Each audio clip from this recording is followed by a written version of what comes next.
Tak selang lama, api dari lilin pun bergerak-gerak menandakan ada sesuatu yang akan datang. Ya, sosok bertubuh kecil dan botak mulai mendekat ke arah Wati.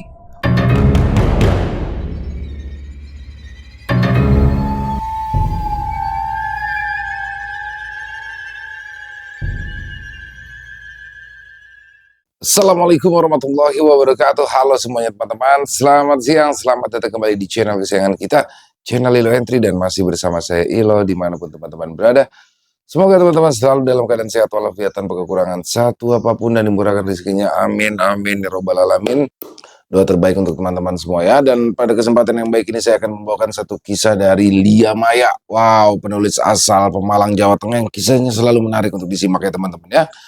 Oke, sebelum kita masuk ke dalam kisahnya, buat teman-teman yang mungkin baru gabung atau udah lama gabung tapi lupa nih, belum diklik tombol subscribe, yuk bisa diklik dulu tombol subscribe, jangan lupa lonceng notifikasinya juga dinyalakan agar teman-teman selalu mendapatkan notifikasi dari konten-konten yang akan kami upload selanjutnya untuk channel Ilo Entry. Kami upload setiap hari teman-teman, setiap siang jam 12 siang waktu Indonesia bagian Barat. Nggak pakai berlama-lama lagi, pasti udah gak sabaran untuk masuk ke dalam kisahnya. Kita langsung saja masuk ke dalam kisahnya. Dari halaman belakang rumah Bang Ilo, kita menuju ke Jawa Tengah.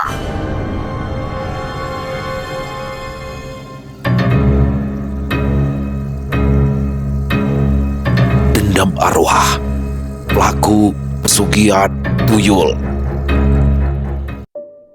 Pagi itu, seisi desa gempar karena dalam sepekan belakangan ini banyak sekali warga yang kehilangan uangnya di dalam rumah mereka. Nominalnya tidak besar, tapi hilangnya setiap hari membuat warga resah dan menyimpulkan bahwa di desa mereka pasti ada yang memelihara tuyul. Asam, uang tinggal 100.000 di dompet pakai hilang segala, umpat Surya yang melemparkan dompetnya di atas ranjang. Ada apa sih mas? Pagi-pagi udah marah-marah, tanya Rama pada suaminya itu. Ini loh, uangku di dompet cuma tinggal satu-satunya buat pegangan bensin malah hilang. Emang dasar ini, tuyul udah sangat meresahkan. Sabar mas, mungkin belum rezeki kita. Surya hanya mendengus kesal. Ia pergi begitu saja untuk berangkat kerja tanpa berpamitan kepada Rahma. Rahma pun hanya mengusap dada melihat sikap sang suami yang jika marah, dia pun terkena imbas. Dengan sisa uang yang ada, Rama pun keluar menuju warung sayur yang letaknya tidak terlalu jauh dari rumah. Saat sampai di sana, sudah ada beberapa ibu-ibu yang sibuk memilih sayur dan menggosip. Mereka sedang membahas berita hangat mengenai tuyul. Rupanya, bukan hanya Surya saja yang kehilangan uang hari ini, melainkan ada ibu-ibu lain yang kehilangan uang juga dengan nominal yang sama, yakni 100 ribuan. Hingga Rahma yang semula tidak mau nimbrung pun akhirnya bertanya karena penasaran. Mas Surya juga uangnya hilang semalam, mana tinggal segitu-gitunya. Ini aja saya belanjanya pas-pasan, ucap Rahma. Waduh, bahaya banget nih. Kalau didimin terus, kita harus cari tahu siapa sih yang udah melihara tuyul, ujar Risna. Iya, benar juga kamu Risna. Tapi gimana caranya dong? Tanya Lastri. Iya juga ya, gimana caranya kita bisa tahu pemiliknya siapa ya? Ucap Risna. Rama yang sudah selesai berbelanja pun lebih memilih untuk pulang karena merasa sangat pusing jika membahas mengenai sosok tuyul tersebut. Zaman sekarang masih ada aja ternyata yang pelihara macam tuyul begitu, gumam Rama sembari berjalan. Saat baru sampai di halaman rumah, Rama pun bertemu dengan Wati yang terlihat semakin hari semakin kurus. Dulu, Wati bertubuh berisi, bahkan Rama yang kurus saja iri melihat bentuk tubuh Wati yang pas. Namun entah mengapa, semenjak menikah, justru Wati malah terlihat semakin kurus, wajahnya pun terlihat sangat tirus. Wati, panggil Rama. Wati yang dipanggil namanya pun seketika menatap ke sumber suara yang rupanya adalah Rama. Ia melemparkan senyuman, kemudian dia mendekat. Rahma, habis dari mana kamu? Tanya Wati. Ini, aku habis belanja sayur. Kamu sendiri mau kemana? Kok kayak orang bingung gitu dari tadi aku lihat. Anu, a, aku mau cari sayur juga, mau masak. Oh, mau ke warungnya Mak Ima ya? Wati hanya mengangguk pelan. Ia seperti terlihat lemas tak bertenaga. Bahkan di bawah matanya pun menghitam, seperti orang yang kurang tidur. Wati, kamu sakit ya? Iya nih, udah beberapa hari ini gak enak badan. Loh, suamimu itu kan banyak uang. Kenapa repot-repot masak sih, Wat? Beli aja lauk mateng kalau kamu lagi sakit. Duh, suamiku itu loh makanya pilih-pilih, baru-baru beli. Yang ada nanti aku kena omel lagi kalau nggak masak. Oh, suamimu kayak suamiku juga ya, berarti suka marah-marah. Tanya Rahma sembari terkekeh. Wati pun hanya terkekeh pelan sembari menganggukkan kepalanya. Ya begitulah, sebagai istri sabar-sabar aja lah ngadepin sifat suami kita. Iya Ra, lagi pula suamiku juga nggak marah setiap hari kok, ucap Wati menjelaskan.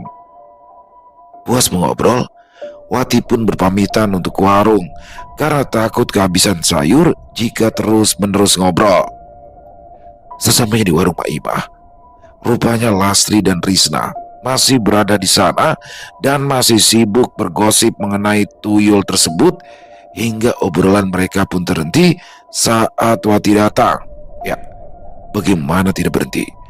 Jarang sekali Wati terlihat, sekalinya muncul, rupanya Wati dengan kondisi fisik yang berbeda. Itu si Wati kan? Bisik Krisna. Iya, Wati, ucap Lastri. Wati pun sibuk memilih sayuran yang hendak ia masak kali ini. Menunya sederhana, ia hanya mengambil satu ikat kangkung dan juga sebungkus ayam potong dan bumbu-bumbu lainnya. Maimah, totalnya berapa? Tanya Wati.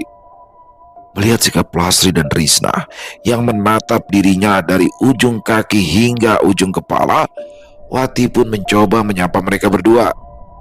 Mbak Lastri, Mbak Risna, lagi belanja juga ya? Iya ini Wat. Wati, kamu lagi sakit ya? Tanya Lastri. Iya, badanmu itu loh kurus banget. Wajah kamu juga pucat, timpal Risna. Iya, lagi sedikit gak enak badan, jawab Wati. Maklum, masih bau-bau pengantin baru. Mungkin digembur terus tiap malam ya Wat. Ledek Mak Ima. Mak Ima bisa aja. Jadi berapa belanjaanku Mak? Totalnya 25.000 aja. Wati pun membayar dengan uang pas, lalu berpamitan pulang. Namun Risna dan juga Lastri masih terus mengamati kepergian Wati. Si Wati baru berapa bulan nikah, kondisi fisiknya langsung berubah ya.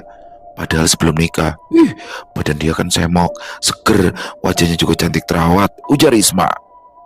Ya, sekarang kok malah kayak nenek-nenek. Wajahnya kusem, matanya celong, pipinya tirus, badannya juga kurus banget, timpal Lastri. Wes, kalian ini loh sibuk sekali ngurusin urusan orang. Mau dia kurus, mau dia gemuk, yang penting kan tidak merugikan kalian berdua.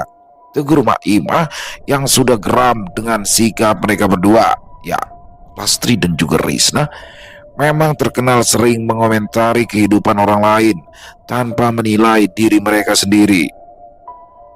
Sementara itu, Wati yang sudah sampai di rumahnya pun langsung menuju dapur dan sibuk memasak. Tubuhnya yang terasa lemas pun hampir saja terjatuh berkali-kali karena kakinya tidak kuat menopang tubuhnya. Keringat dingin pun sudah mulai membasahi keningnya dan nafasnya sedikit berat. Gak kuat aku, keluh Wati yang langsung duduk di kursi. Tak berselang lama, Bayu sang suami yang baru saja terbangun dari tidur pun langsung menghampiri Wati yang tengah terduduk lemas di dapur. Wat, bikinin kopi. Mas, tunggu dulu ya. Badanku lemes banget ini. Mau masak aja nggak bisa, tenagaku nggak kuat. Alasan banget sih kamu. Pokoknya aku nggak mau tahu. Bikinin. Aku itu nikahi kamu biar kamu patuh, bukan ngebantah. Hardik Bayu yang tak mau tahu dengan kondisi istrinya. Bayu pun berlalu pergi begitu saja. Sementara Wati hanya mengembuskan nafas kasarnya. Ia mencoba bangkit dengan tertatih. Ia membuatkan kopi untuk suaminya itu. Selesai kopi dibuat, dengan tangan gemetar, Wati pun berjalan pelan menuju teras rumah. Ya, Bayu setiap pagi biasanya akan bersantai di teras rumah sembari menikmati udara segar di pagi hari. Suara cangkir dan suara piring kecil beradu sebab tangan Wati gemetar ketika membawa cangkir tersebut. "Ini mas kopinya," ujar Wati meletakkan kopi tersebut di atas meja teras. "Nah, ini bisa. Alasan aja sih kamu bilang gak bisa. Dah, sana, lanjut masak lagi," ujar Bayu yang sama sekali tidak peduli akan kondisi Wati. Wati hanya terdiam. Kepalanya selalu menunduk manakala berhadapan dengan sang suami. Ya, semenjak menikah, kehidupan Wati yang semula normal berubah menjadi neraka dan penjara. Ia diatur sedemikian rupa, tanpa boleh bertanya ataupun menolak. Bahkan, ia jarang sekali diperbolehkan keluar rumah kecuali jika dalam keadaan mendesak. Boleh ke warung saja hanya 1 minggu sekali. Namun, menurut penilaian orang, Wati merupakan gadis yang beruntung karena dinikahi duda kaya raya seperti Bayu. Namun, di pernikahan sebelumnya, istrinya yang kala itu tengah hamil meninggal akibat pendarahan karena terjatuh di kamar mandi. Wati yang masih lemas itu terpaksa kembali ke dapur dan memaksakan diri untuk memasak. Selesai masak, Wati merebus air untuk ia mandi. Setelah mandi, dirasa sudah tidak ada pekerjaan lain. Wati memilih masuk ke dalam kamar dan merebahkan tubuhnya di atas kasur. Baru saja tiduran, tiba-tiba Bayu masuk ke dalam kamar. "Wati, ingat ya, nanti malam jangan lupa sama tugas kamu," ujar Bayu dengan nada tegas. "Tapi mas, aku lagi sakit. Aku gak sanggup kayak gini terus. Lama-lama aku bisa mati," jawab Wati. "Kamu itu gak usah ngebantah. Selagi kamu masih bisa napas, ya berarti masih bisa," ucap Bayu. Wati hanya terdiam. Matanya mulai berkaca-kaca menahan air mata yang hendak keluar. "Sampai kapan mas aku harus begini?" tanya Wati. "Selamanya," ucap Bayu. Betapa terkejut Wati saat mendengar jawaban sang suami yang rupanya ingkar dari ucapan awal perjanjian. Ya, Wati diharuskan melakukan sesuatu di luar nalar. Awalnya, Bayu menyuruh Wati dan hanya beberapa kali saja. Akan tetapi, justru sekarang berbeda. Ia diharuskan melakukan hal tersebut selamanya selama Wati masih sah menjadi istri Bayu. "Aku gak mau mas, aku gak mau," ucap Wati dengan isak tangisnya. Namun sayang, Bayu tidak peduli dengan hal itu. Justru sekarang Wati dikurung di dalam kamar dan dikunci dari luar. "Buka mas, buka!" teriak Wati sembari memukul-mukul pintu kamarnya. Hening, tak ada jawaban dari luar kamar. Wati pun hanya bisa pasrah, meringkuk, menahan tubuhnya yang semakin lemas. "Tega banget kamu mas. Nikahin aku cuma buat kamu jadikan budak. Aku nyesal nikah sama kamu mas." Di balik menderitanya Wati, justru kehidupan Bayu semakin makmur, hartanya semakin banyak, bahkan ia juga tak sungkan bermain api dengan wanita lain. Ya, rupanya Bayu tak benar-benar mencintai Wati. Wati hanya dimanfaatkan untuk dijadikan alat. Sementara di luar sana, Bayu justru menikmati hubungan gelapnya dengan wanita yang lebih cantik dari Wati. Bahkan, ia sangat royal dengan wanita tersebut dan menjadikan wanita itu sebagai ratu yang selalu diperlakukan istimewa. Berbeda sikap dengan Wati yang seperti babu. "Mas Bayu, kapan dong kamu nikahin aku?"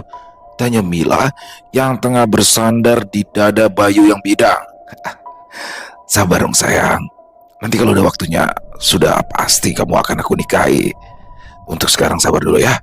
Nikmati aja dulu fasilitas yang sudah aku berikan, ujar Bayu. Iya sih, tapi masa aku harus ngalah terus sih mas? Nggak leluasa jalan sama kamu, karena kamu masih jadi suami orang. Sabar ya sayang, yang penting kan waktuku kan banyak untuk kamu. Bayu dan Mila pun bercumbu seperti layaknya pengantin yang tengah dimabuk asmara. Bahkan seharian penuh Bayu tidak pulang. Ia tidak peduli dengan keadaan Wati yang masih terkurung di kamar tanpa makanan. Mas Bayu, kenapa pintu kamarku nggak dibuka-buka? Aku lapar, keluh Wati. Di sisi lain, Rahma yang tengah bersantai menonton televisi pun mendengar suara deru motor sang suami yang baru saja pulang bekerja. Ya, saat ini sudah pukul 5 sore. Itulah sebabnya Surya sudah pulang bekerja karena ia bekerja di salah satu bengkel yang berada di kota. Mas, udah pulang, ucap Rahma membuka pintu dan langsung mencium punggung tangan suaminya. Kamu udah masak? Tanya Surya. Udah, tapi cuma masak sayur kangkung sama telur dadar aja. Uangnya cuma cukup buat belanja itu aja mas. Surya langsung merogoh saku celananya dan memberikannya uang 50.000. Ini buat belanja besok ya. Maaf, tadi pagi mas sudah marah-marah karena kesel. Uang seharusnya bisa buat pegangan malah hilang. Udah gak apa-apa, aku juga ngerti kok mas. Ya udah kamu mandi aja dulu, aku bikinin kopi ya. Teh aja dek, mas mau langsung makan soalnya. Ya wes kalau gitu, jawab Rama singkat. Surya pun langsung menuju kamar mandi, sementara Rama sibuk di dapur membuatkan teh hangat dan menyiapkan makanan untuk sang suami. Selesai mandi, Rama dan Surya pun menikmati makan mereka hingga azan maghrib berkumandang. Di sisi lain, Bayu yang baru saja pulang langsung membuka pintu kamar dan rupanya Wati masih meringkuk kesakitan, kelaparan dan juga kehausan. Tubuhnya gemetar, wajahnya semakin pucat, bahkan ia sudah tidak ada lagi sisa tenaga walaupun hanya untuk bertanya. Sementara Bayu hanya mengembuskan nafas kasarnya. Ia berjalan menuju dapur. Dia mengambil sepiring nasi dan lauk yang sudah Wati masak sebelumnya dan segelas air putih. Makan, ucap Bayu meletakkan piring dan juga gelas di atas meja rias. Namun sayang, Wati tak bergeming. Ia hanya diam, memejamkan kedua matanya dan memilih untuk tidak menyentuh makanan itu. Setelah 30 menit, Bayu kembali mengecek kondisi Wati. Seketika, mata Bayu membelalak saat melihat piring nasi yang ia siapkan tidak disentuh oleh Wati sama sekali. Mau mati kamu Wati? Hardik Bayu. Wati hanya diam. Ia tidak mempedulikan ucapan Bayu yang menyayat hati baginya. Mati jauh lebih baik daripada harus hidup begini terus. Namun sayang, Bayu tidak akan membiarkan itu semua. Dengan cepat, Bayu meraih piring tersebut dan memaksa Wati untuk memakannya. Ingat, ada tugas malam ini untuk kamu. Jadi habiskan makanan ini atau aku siksa kamu, ucap Bayu dengan amarah. Tubuh Wati semakin menggigil menahan sakit dan takut. Terpaksa ia menghabiskan makanan tersebut. Hingga tibalah di pukul 10 malam, di mana suasana desa sudah cukup sepi. Tidak ada orang yang berada di luar rumah, sementara Bayu memaksa Wati untuk bangkit dari ranjangnya dan memasuki kamar pribadi yang selalu tertutup rapat. Aku nggak mau mas, ucap Wati menolak. Cepat, ucap Bayu menarik kasar tangan Wati. Wati pun langsung dimasukkan ke kamar dan dikuncinya dari luar. Sementara itu, di dalam kamar, dengan kondisi cahaya remang-remang, Wati pun mulai mengedarkan pandangannya dengan perasaan takut. Tubuhnya yang lemas, terpaksa ia duduk di samping ranjang. Tak selang lama, api dari lilin pun bergerak-gerak menandakan ada sesuatu yang akan datang. Ya, sosok bertubuh kecil dan botak mulai mendekat ke arah Wati. Wati yang memang tidak pernah mau membuka kedua matanya saat sosok itu datang pun hanya bisa meringis kesakitan saat dia harus menyusui tuyul peliharaan sang suami. Tubuhnya bergetar hebat. Rasa sakit yang luar biasa menjalar ke seluruh tubuh Wati hingga untuk menjerit saja Wati tak mampu. Setelah puas, sosok tersebut pergi begitu saja, meninggalkan tubuh Wati yang terkulai lemah. Dari puting payudaranya masih terlihat tetesan darah keluar menodai baju yang ia pakai. Rupanya bukanlah ASI yang keluar, melainkan darah segar. Itulah sebabnya tubuh Wati semakin kurus kering dan sakit-sakitan. Aku gak sanggup. Aku gak kuat lagi, gumam Wati dengan suara lemas. Hingga akhirnya Wati pun pingsan tak sadarkan diri. Entah berapa lama Wati pingsan. Saat terbangun, ia sudah kembali berada di kamar pribadinya. Di atas meja rias sudah terdapat susu putih dan juga beberapa buah-buahan yang sudah dipotong dengan rapi. Wati hanya terdiam dan mengedarkan pandangannya. Tak berselang lama, Bayu pun datang dan berdiri di ambang pintu. "Bangun kamu," ucap Bayu. Seketika Wati memalingkan wajahnya. Ia tak mau melihat wajah sang suami. "Minum dulu susunya, biar segar," ucap Bayu. Wati tak bergeming. Ia hanya terdiam hingga tak terasa air mata menetes. "Sampai kapan aku harus tersiksa?" batin Wati. Bayu yang tidak peduli dengan kondisi Wati pun bergegas pergi untuk menemui kekasih gelapnya. Namun Bayu lupa akan sesuatu. Ia tidak mengunci kamar Wati. Wati pun akhirnya menulis semua apa yang ia alami selama awal menikah sampai saat ini di buku hariannya. Setelah selesai, ia memaksakan diri untuk pergi ke rumah Rahma. Tak mengapa, ia memilih untuk menitipkan tulisannya itu kepada Rahma. Padahal antara Rahma dan juga Wati bukanlah teman akrab. "Tok tok tok." "Ya, tunggu sebentar," ujar Rahma dari dalam. Saat pintu dibuka, betapa terkejutnya Rahma saat melihat Wati dengan kondisi yang jauh lebih memprihatinkan dari sebelumnya. "Ya Allah Wati, kamu kenapa?" tanya Rahma. "Aku gak apa-apa. Maaf, Rahma, kalau aku mengganggu. Apa aku boleh minta tolong? Waktuku gak banyak." Bisa, ayo masuk dulu." "Gak usah. Aku cuma mau nitip ini. Di sini semua rahasia suamiku. Tolong simpan," ucap Wati yang memberikan buku hariannya dan berlalu pergi begitu saja. Rama yang masih mematung pun seketika sadar dan melihat buku harian tersebut dengan seksama. Karena penasaran, ia pun masuk ke dalam kamar dan mulai membaca isi buku harian milik Wati. Terlihat jelas isi di buku harian tersebut ditulis oleh tangan. Tulisannya sedikit berantakan hingga ada beberapa tulisan yang sulit dibaca. Namun inti dari isi buku tersebut berhasil membuat Rama tercengang. "Ya Allah, jadi selama ini," ucap Rama terputus. Rama pun langsung menutup buku tersebut dan menyimpannya di lemari. Buru-buru ia mencari sosok suaminya yang sedari tadi berada di belakang rumah karena Surya libur bekerja. Mas Surya," panggil Rama dengan panik. Surya yang tengah merapikan kebun mininya pun seketika menoleh ke arah Rama. "Ada apa sih, Dek? Kok panik gitu?" ucap Surya. "Mas, cepetan sini. Ada yang mau aku kasih tahu." Surya pun melempar cangkulnya dan mencuci tangan yang kotor. Setelah bersih, buru-buru ia mendekati Rama. "Ada apaan sih, Dek? Jangan bikin orang penasaran, Dek." "Sini," ucap Rama yang menarik tangan Surya mengajaknya ke dalam kamar.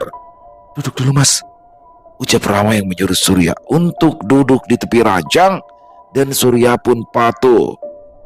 "Ada apaan sih, Dek? Coba kasih tahu sekarang." Rama pun langsung membuka lemari bajunya dan mengambil buku harian milik Wati. "Tadi Wati kesini minta tolong buat nitip buku ini, Mas. Pas aku baca, ternyata Bayu itu miara tuyul dan Wati korban disuruh nyusui tuyul itu, Mas." Betapa tercengangnya Surya saat mengetahui fakta tersebut.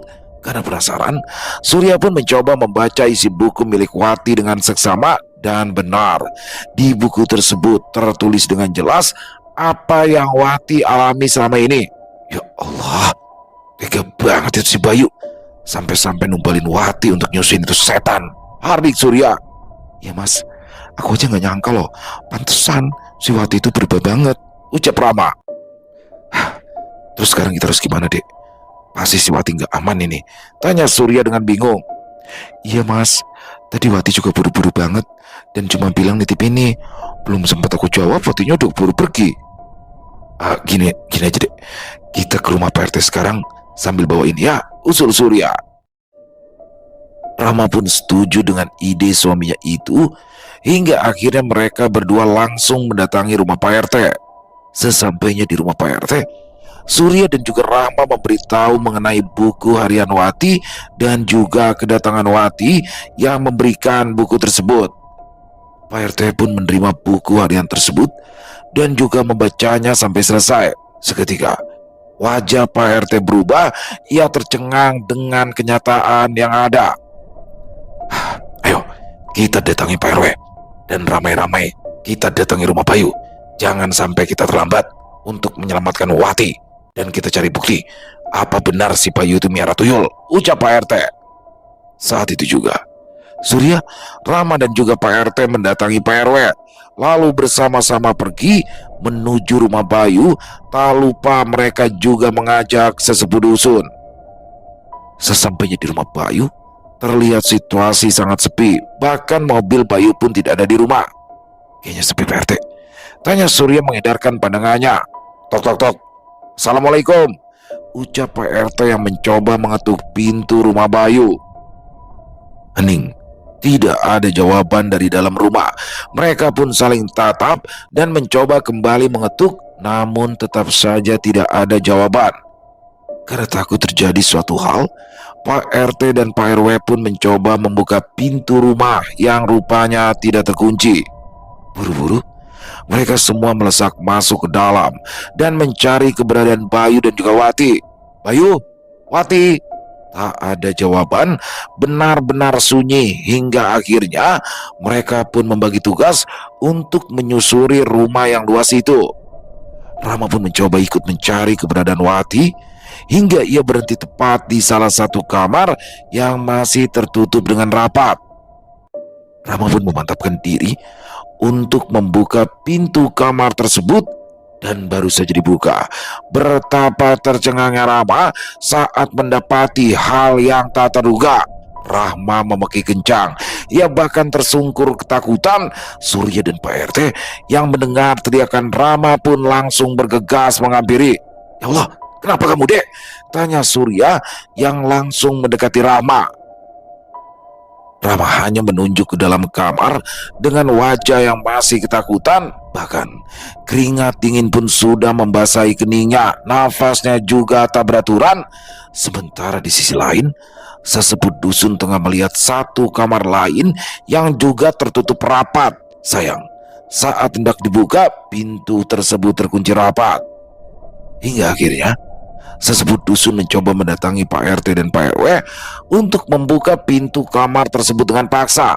Namun, saat baru saja bertemu, ternyata mereka semua sedang berada di depan kamar Wati dan mendapati Wati yang sudah meninggal dengan cara gandir. Ya, Wati memilih jalannya sendiri untuk mengakhiri penderitaannya itu karena tak sanggup lagi menghadapi siksaan. Astagfirullah. Terus gimana ini, Pak? Tanya Surya. Atas kesepakatan bersama perangkat dusun, akhirnya mereka memanggil pihak berwajib untuk mengevakuasi jasad Wati agar bisa diautopsi. Sementara itu, sesepuh dusun meminta kamar yang beliau temukan harus dibuka paksa. Saat dibuka, betapa tercengangnya mereka semua saat mendapati kamar tersebut terlihat aneh dengan banyaknya barang-barang yang ganjil.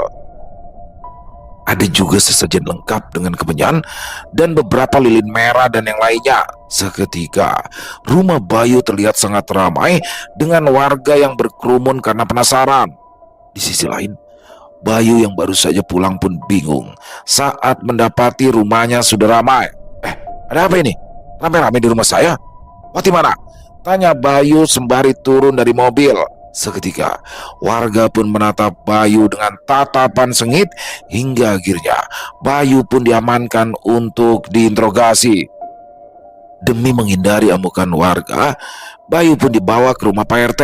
Di sanalah Pak RT, Pak RW, Bayu, sesepuh dusun, Surya dan juga Rama berkumpul. Sementara warga yang lain mengamati dari luar rumah. Ada apa ini? Tanya Bayu bingung. Pak RT lalu menyodorkan buku harian milik Wati. Bayu yang melihat buku tersebut semakin bingung. Loh, maksudnya apa ini? Tanya Bayu. Sementara itu, karena Rama sebagai saksi pertama, ia mencoba menceritakan dengan detail saat Wati tiba-tiba mendatanginya. Saya juga nggak tahu kenapa Wati memilih saya untuk nitipin buku ini. Yang jelas, Wati memang datang ke rumah saya terus ngasih buku ini. Karena saya dan Mas Surya khawatir dengan kondisi Wati, ya makanya saya datang ke rumah Pak RT dan juga Pak RW. Jelas Rama.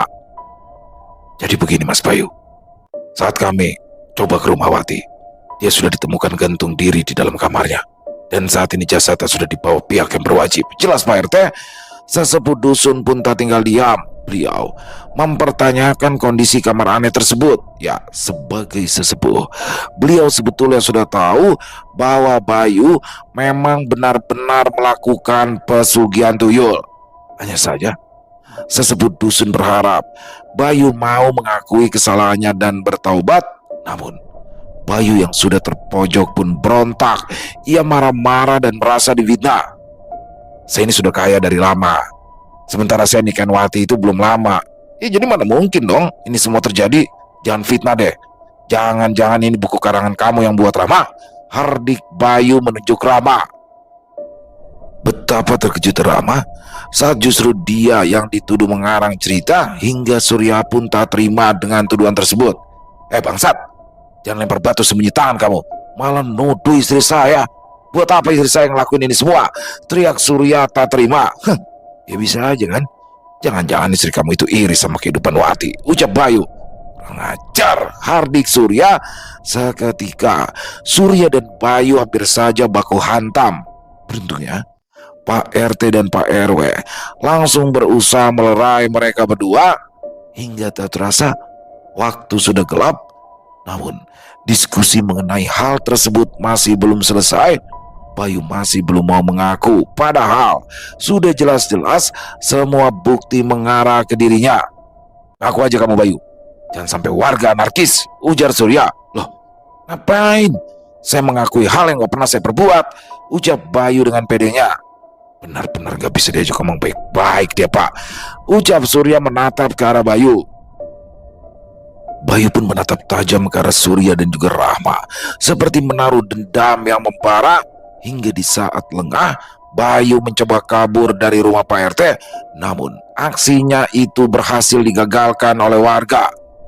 Warga yang sudah geram pun langsung main hakim sendiri, hingga Bayu babak belur. Sementara Pak RT dan Pak RW hanya diam karena mereka juga merasa geram dengan Bayu. Malam itu, Bayu yang sudah sekarat pun menatap lekat ke semua warga yang sudah mengajarnya. Sumpah serapah terlontar dari mulut Bayu walaupun tidak terdengar dengan jelas. Kalian akan menyesal sudah melakukan ini semua, ucap Bayu lirih, hingga akhirnya Bayu pun tewas dengan mata terbuka. Innalillahi wa inna ilaihi raji'un, ucap sesepuh dusun. Para warga pun menjadi cemas karena Bayu sampai meninggal karena ulah mereka semua. Bahkan pihak berwajib yang sengaja dihubungi kembali pun mencoba menenangkan warga dan menghimbau agar tidak lagi melakukan tindakan main hakim sendiri. Ada beberapa warga yang ditahan oleh pihak kepolisian karena meninggalnya Bayu. Sementara di sisi lain, Wati yang sudah diautopsi pun sudah dikonfirmasi bahwa Wati melakukan tindakan bundir. Semenjak kejadian tersebut, suasana dusun menjadi gempar dan menjadi buah bibir bagi dusun-dusun tetangga. Bahkan rumah Bayu yang masih terpalang garis polisi pun setiap malam terdengar banyak suara-suara aneh. Hingga malam itu, Rama dan juga Surya yang tengah berboncengan, mereka baru saja pulang dari dusun sebelah karena kondangan. Mas, kita mau lihat rumahnya Bayu ya? Katanya rumahnya jadi angker. Tanya Rama dengan wajah gusar. Ya, Rama memang sangat takut jika harus menghadapi hal-hal gaib, terlebih ia memang mudah sekali melihat Roro gentayangan. Iya, gak usah takut dek, kan kamu gak sendirian. Lagian kita juga gak tahu gosip itu benar apa enggak kan?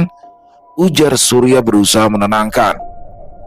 Saat baru saja melintasi jalanan yang dekat dari rumah Bayu, tiba-tiba sepeda motor yang dikendarai Surya mendadak mati tak mau menyala. Loh, kenapa lagi nih? Motor padahal udah diservis, ujar Surya kesal. Mas, motornya kenapa? Tanya Rama dengan panik. Aduh, gak tahu ini dek.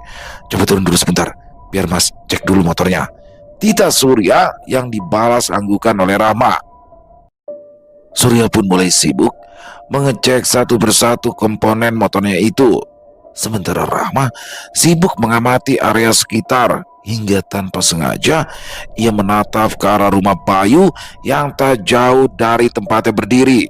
Seketika, hawa dingin pun menyeruak ke dalam tubuhnya.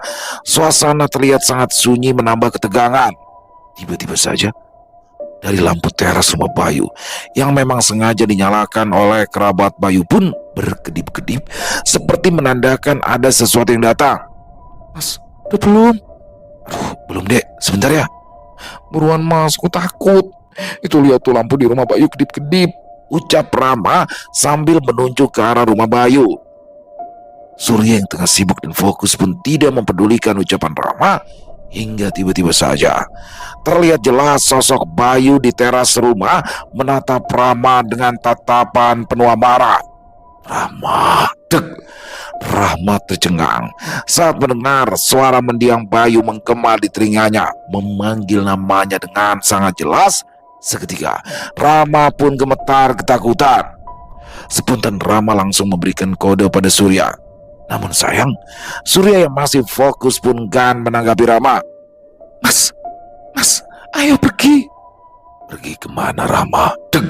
Rama yang mendengar suara suaminya berubah pun seketika menoleh ke arah Surya. Entah bagaimana saat ini wajah Surya berubah menjadi wajah Bayu dengan seringai mengerikan. Rama tersungkur ketakutan. Ia berteriak histeris, tubuhnya gemetar hebat. Jangan ganggu aku, teriak Rama meronta-ronta. Dek, kamu kenapa? Tanya Surya kebingungan. Saat Rama kembali mendengar suara suaminya, ia memberanikan diri membuka kedua matanya. Ya, kali ini wajah yang ia lihat kembali seperti semula, yakni wajah sang suami. Spontan, Rama langsung memeluk erat tubuh suaminya dan terisak menangis. Mas, aku takut. Tadi aku lihat Bayu. Sudah, kamu pasti halu karena gosip dari orang-orang, ucap Surya berusaha menenangkan. Karena motor sudah menyala dan mendapati kondisi Rama yang ketakutan hebat, buru-buru Surya mengajak Rama untuk pulang ke rumah. Sesampainya di rumah, Rama yang terduduk lemas di tepi ranjang pun langsung diberi air putih hangat oleh Surya. Minum dulu dek, ucap Surya. Dengan tangan gemetar, Rama pun menerima gelas tersebut dan meminumnya sampai habis.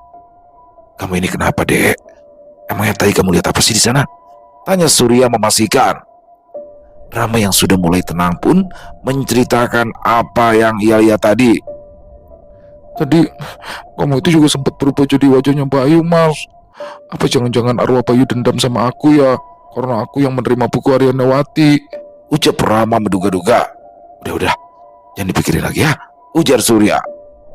Sebetulnya Surya juga merasa was-was karena Rama sudah diganggu oleh sosok arwah Bayu. Bisa saja di kemudian hari giliran dirinya yang diteror. Karena tak ingin Rama dan dirinya mendapatkan kesialan, Surya pun mencoba mendatangi sesepuh dusun dan menceritakan kejadian yang dialami oleh Rama. Jadi gimana ya mbah? Hidup kami jadi gak tenang ini karena teror arwah si Bayu, ucap Surya. Ya mbah, apalagi saya udah lihat langsung arwahnya Mas Bayu, ujar Rama dengan suara gemetar. Baik, Nanti kita coba cari jalan keluarnya untuk masalah ini ya, jawab tetua dusun itu. Saya cuma takut Mas Bayu dendam sama saya, karena gara-gara saya lah yang bikin perbuatan dia terbongkar, Mbak, ujar Rama Gusar. Belum selesai urusan Surya dan juga Rahma, tiba-tiba saja beberapa warga juga mendatangi sesepuh dusun dan menceritakan kejadian yang sama.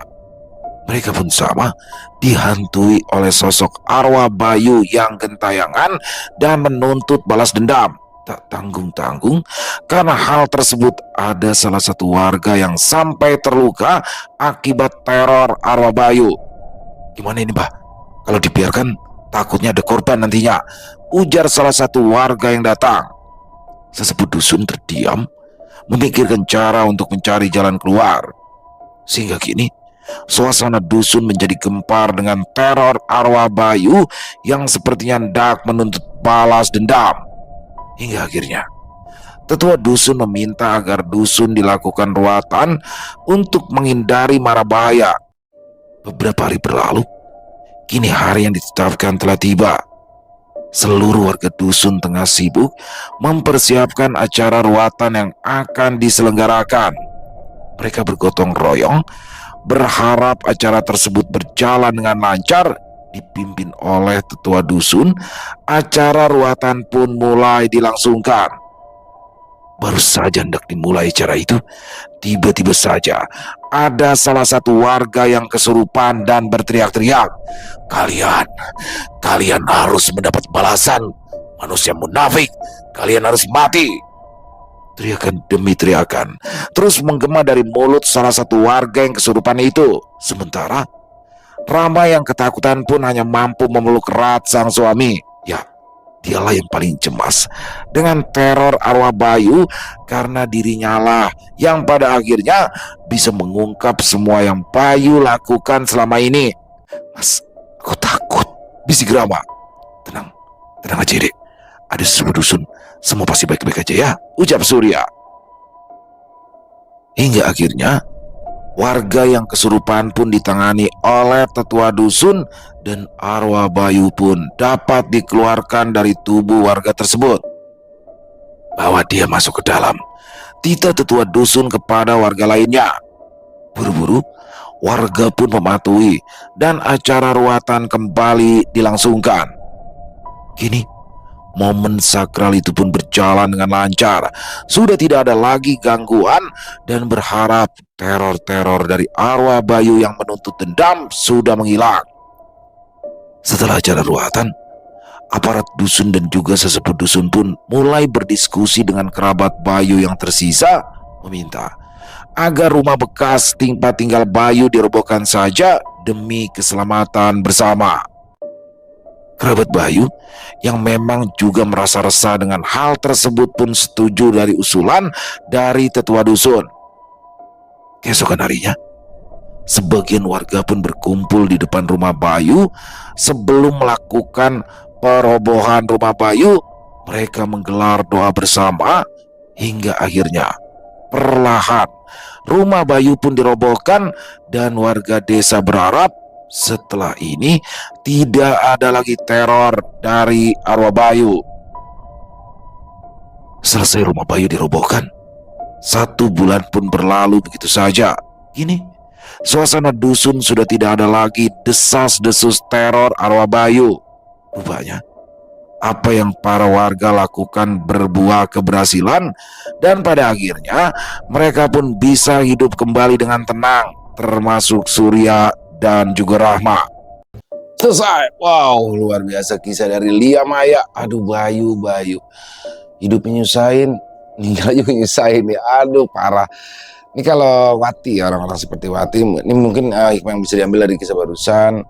Kalau mungkin ada di sekeliling kita orang seperti Wati itu, ya lebih berani speak up aja sih. Wati harus berani jujur sama teman, ungkapin aja kalau dia mendapat perundungan atau KDRT dari suami.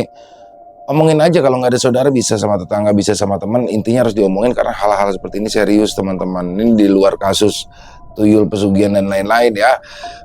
Memang kita juga sebagai tetangga, sebagai teman tuh harus lebih open ya, melihat situasi, lihat lingkungan. Karena kayak Wati, Dia dulunya digambarkannya kan cantik, terus apa sih, cekel ya badannya, tiba-tiba kurus setelah menikah dan kelihatan kayak orang punya masalah. Ini harusnya bisa lebih care lagi teman-temannya. Mungkin ini ya salah satu hikmah yang bisa kita ambil. Dan bagaimana Bayu ternyata dia memiliki pesugihan tuyul. Enak banget ya.